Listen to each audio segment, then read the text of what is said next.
Hey guys, I want to share with you some footage of a safari ranger, I believe South African, called Alan McSmith.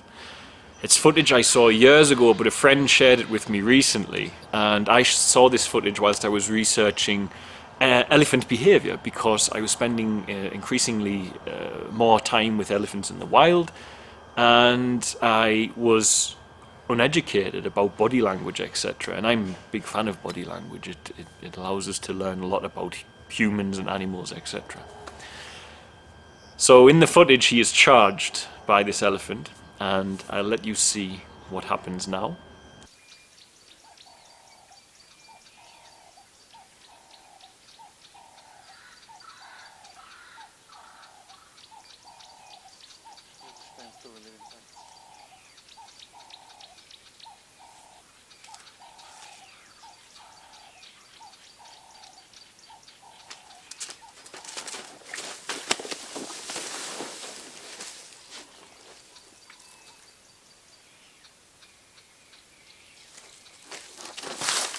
Come on, come on, come on. Come on, come on, come on. Come on.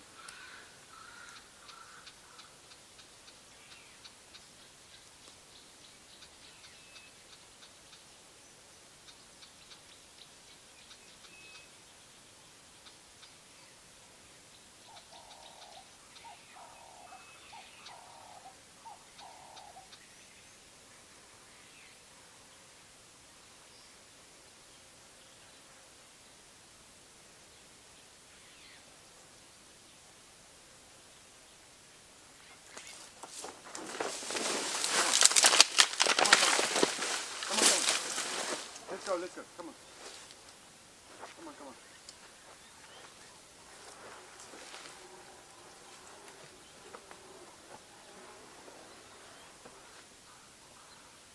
Start moving.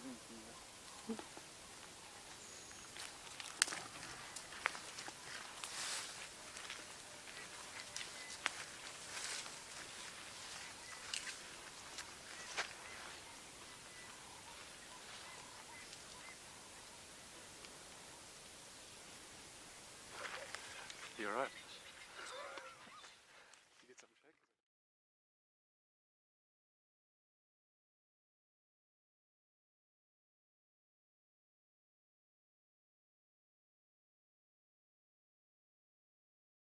Now, the reason that that elephant did not flatten him is a very intriguing and interesting and somewhat magical, from my perspective, reason. Pachyderms are extremely sensitive to emotion of their own species and other species, and that includes ourselves. So beyond the attributes that are physical, for instance, the ability to walk, the ability to reach a branch with its trunk, the ability to pull roots up with its tusk, things of this nature, you have another set of functions which are never spoken about, and that are those functions exist in us too, to some degree. And what I mean by that is the emotional, intuitive functions of ourselves as human beings. I'm a deeply intuitive person. It's very hard to lie to me. When I'm sick, I'm not so intuitive of late, and I'm making errors with my intuition, so I'm learning the re-governance of my body, I guess, is a way to put it. But I like to work with my intuition a lot, and it's helped me immeasurably in life because I know when to go into a situation and when not due to it. And I rely on my intuition as much as I rely on my own two eyes. The physical things I see, my intuition can be as close to as accurate as that when I am in a good space. And that's my experience. Now, pachyderms, elephants, hippo, so on, they have that ability to sense emotion on a very deep level. And elephants, especially, have a great connection to human emotion. And if an elephant charges you, and you remain calm, chances are, in the majority of times, they'll dissipate their anger. The times where it won't is when you catch a male in musk or something of this nature, or you've come into a position where they feel you're a threat. Now, I've been charged by an elephant, and I'll share that story shortly, and I was on my own when it happened as well. It was pretty scary, I'll get onto it. So, when an elephant charges, it's responded with the flesh. Now, this ties into what I always say about spirit and flesh. So an elephant responds with the flesh, but in running towards you with the flesh, ready to harm you, to attack you,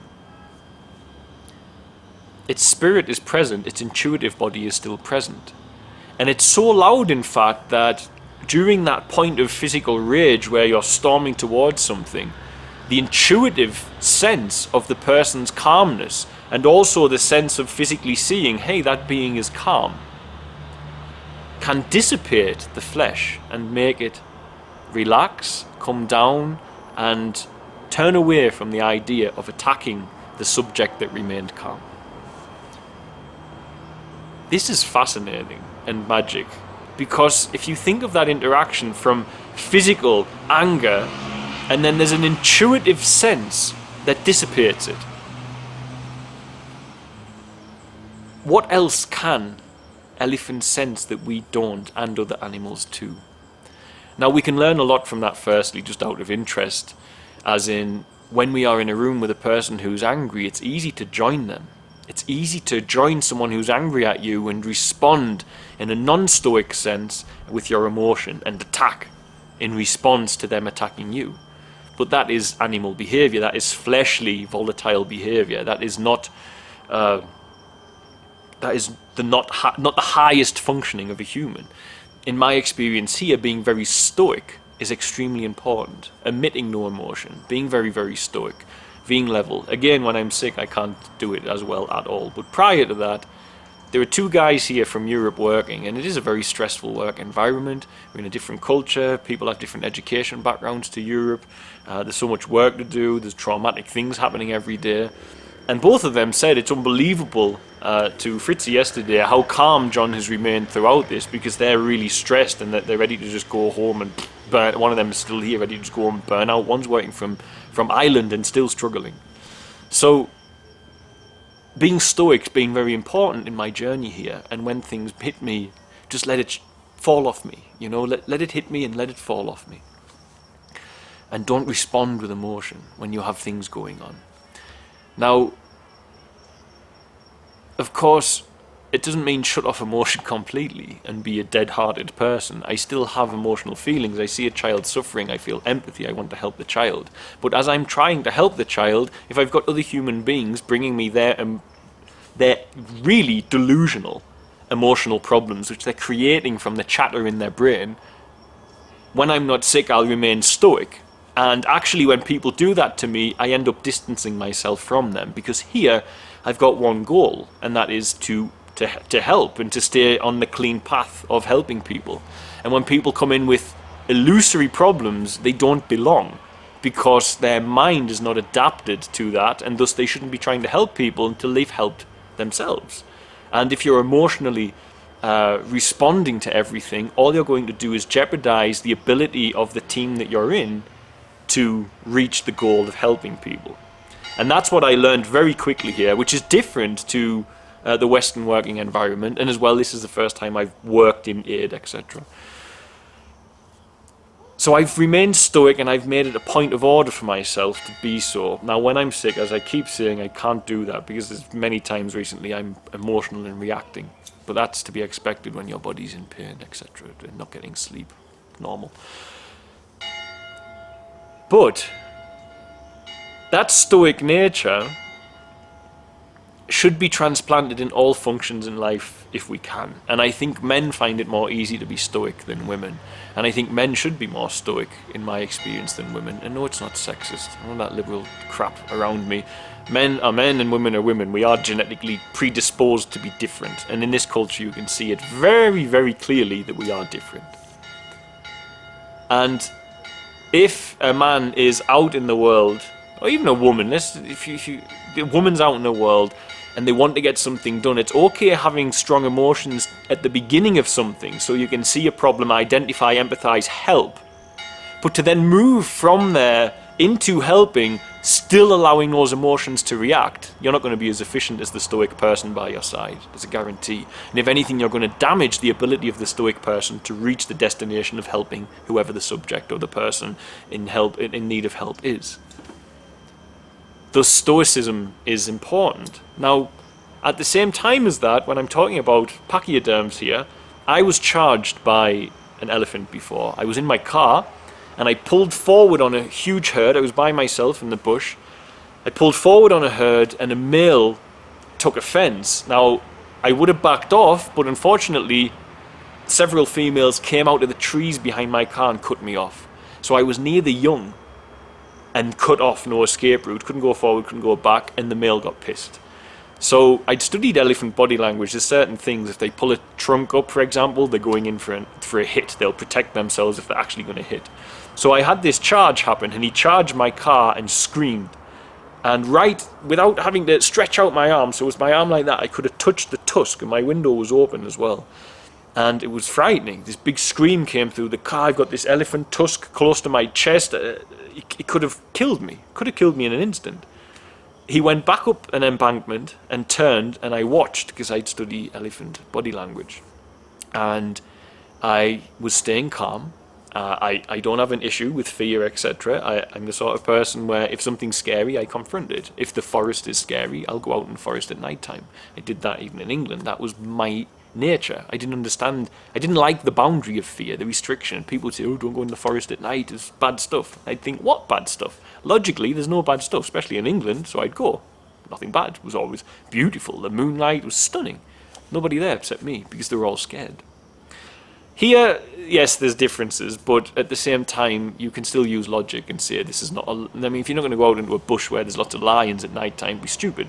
But you can go out in a forest and say, you know, there's no lions in this location, there's hardly any leopards, it's not that bad sort of thing. So, I like to confront fear, so I stayed very stoic and still, but he pulled his trunk up and pulled his ears back. Now that's an attack. So this second charge, I was obviously just too close to the herd, couldn't go anywhere, and he was going to hit the car. So I had to start my car and go and get through this crowd of elephant. And it was very, very scary situation, very intense situation. And that same male stayed pissed for a long time and stopped me going back. Even after these other 30-something elephant had left, he stayed on the road behind where I wanted to go back, just angry. So I've had an experience of it where it doesn't always work, but that is because sometimes the flesh is just too loud for the spirit to be overcome. Likewise, with us, we might have empathy for people, but if I feel that someone's a threat to my son and my wife, as in a threat to their life, I might be a pacifist, but chances are I'd kill them pretty quickly if I thought they were going to harm my wife and son in the means of self-defense. So sometimes it's just an overriding thing, regardless of being stoic. However, still remain stoic around elephants. Don't think there's another way. That is the way to do it. But the important thing I find, and the interesting thing, is also I've got experiences with elephants in a different way, where I've gone with my energy field, which they're obviously picking up on. If a calm human can diffuse an angry elephant with simply staying calm, then obviously they can pick up on your energy field. And what else are they picking up on? It's a very important thing. Now, I have gone out with a question that I put to Mother, Father, Creator. I put it out there to God. 2 questions. And I ended up with a herd of elephant. You've all seen that video, I think. And when I did, within 10 minutes, I received an answer to this question that I was struggling with. I mean, I just nearly died not long before as well. So it was a very confused time in my life. And I needed this answer. I got with these elephant. Within 10 minutes, I get the answer. And I still, to this day, I was thinking, well, it's a spirit animal. But then I was thinking, well, what's the mechanism of that? You know, I do know there are spirit animals. I've seen it. You've seen Shogun. His parent died, and he turned up on my doorstep, and I looked after him for a week, and now I see him out in the wild. You know, I've got my dog, who is undoubtedly bonded to me beyond comprehension. I've had amazing times with... There's 2 beautiful hornbills just flew past us. I was about to say amazing times with spirit birds flying past us at me or arriving with me when I need a sign. And I know animals have that ability. Just as the Bible states that a donkey can see an angel but the human can't until the angel reveals itself. And that's because the donkey doesn't have the carnal mind getting in the way.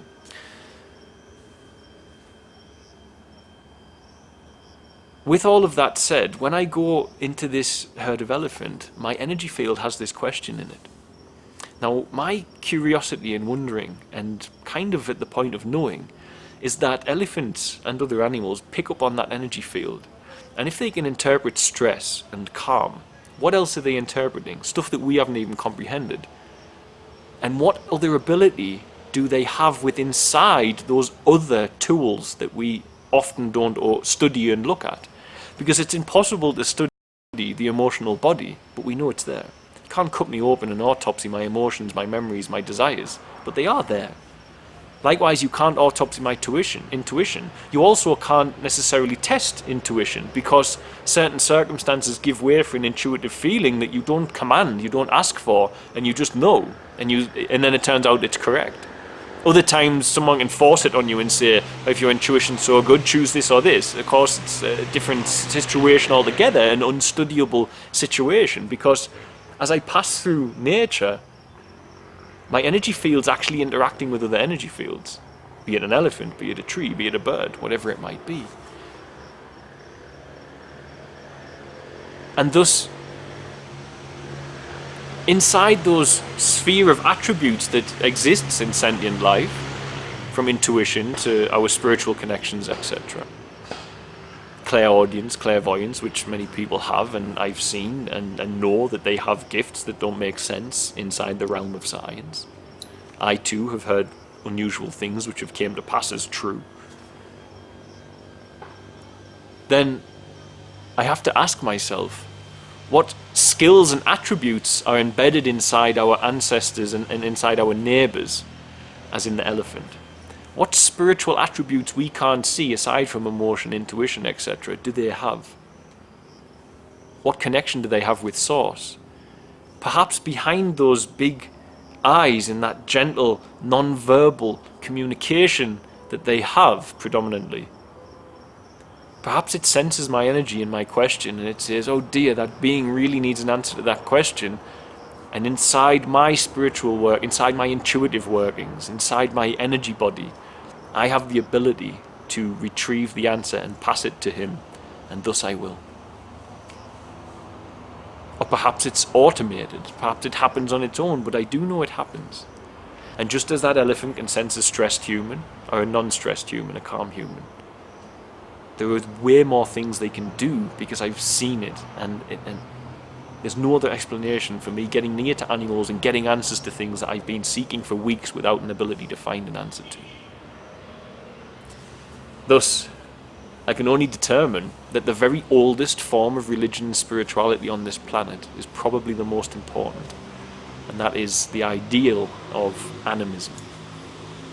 That as I pass through that world now, as I walk out there now, every tree has an energy body and a soul. Every bird, every being, every rodent, every insect, they have an energy body and a soul. They're not all good. They also have impulses of the flesh. It's not Dr. Dolittle out there. Predators will still tear me apart whether I love them or not, because they have flesh and survival instinct. But if I pass through that world, knowing that there's an animistic state in all things, what a difference it makes to the whole of the world.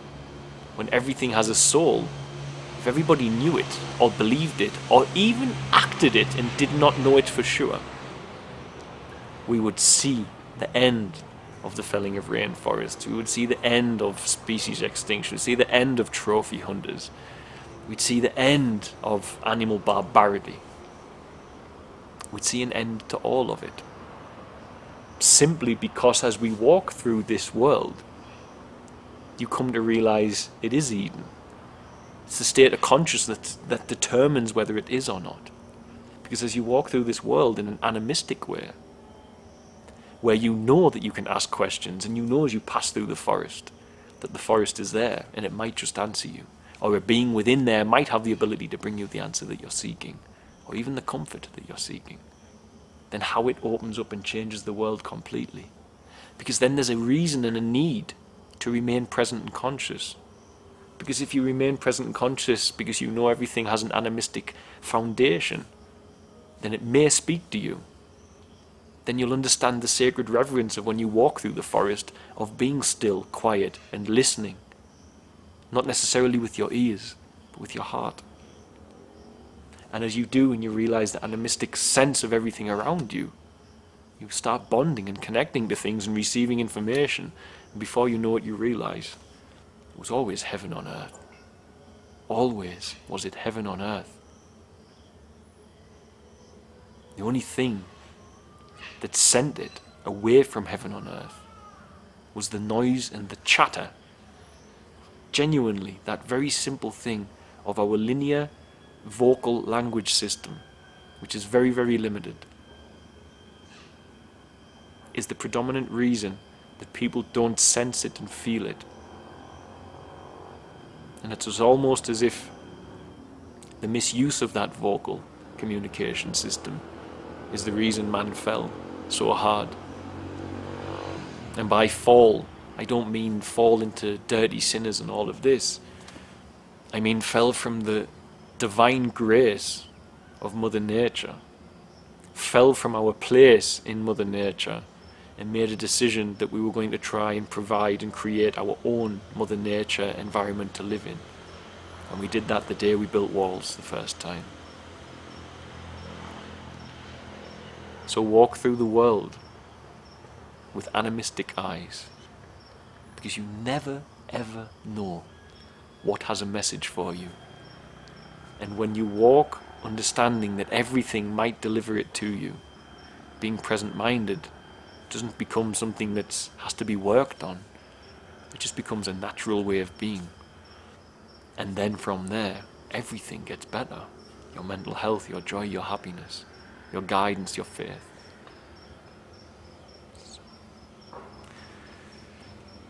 Elephants, among all other sentient life, can teach us so much, as long as we listen, and not necessarily with our ears. I love you all. Bye. Thanks for watching. Don't forget to like, share and subscribe, as it really helps us to grow the channel and with it help more children here in Tanzania.